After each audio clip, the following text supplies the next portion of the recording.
The manhunt is on for two of the four thieves who stole France's crown jewels from the Louvre Museum in a heist that has rocked the country. French police have arrested two people. Officials say one of them was preparing to leave the country.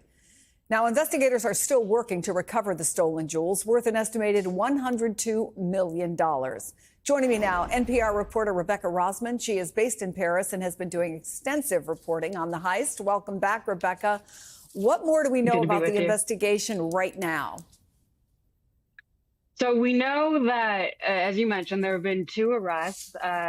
We know that these are both men in their 30s from the Paris region. Both had prior robbery convictions. One, as you mentioned, was stopped at Charles de Gaulle Airport Saturday evening while allegedly trying to board a flight to Algeria. Both these men are now in custody, being held separately. Police have 4 days now to question them before charges must be filed. Investigators hope that they can, through this questioning, manage to get more information about these other two suspects that are still on the run. Let me tell you just a little bit about how authorities managed to track down these suspects. They used citywide surveillance cameras that picked up their motorcycle trail after the robbery, not the Louvre's own security system, I should point out.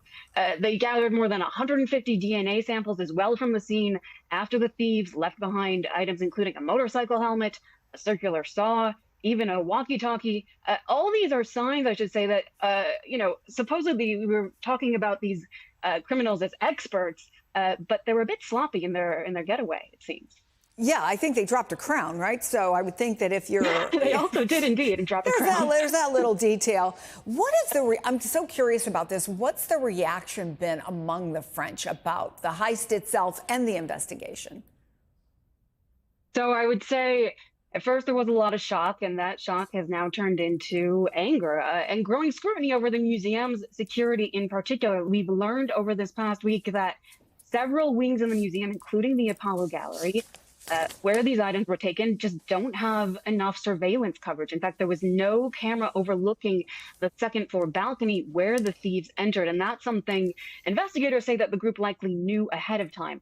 All this has forced the museum's director to concede that the heist was, quote, not inevitable.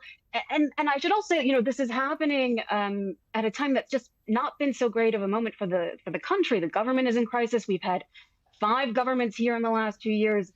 French President Emmanuel Macron has a dismal approval rating of just 14%, as well as there was a recent opinion poll that found over half of French people feel ashamed of the country right now. And I can't imagine that this heist has helped with that sentiment. Wow. Well, I'm sure we'll have you back on. We still have folks on the loose. So, Rebecca Rosman, thank you so much. Appreciate it. I know it's late there.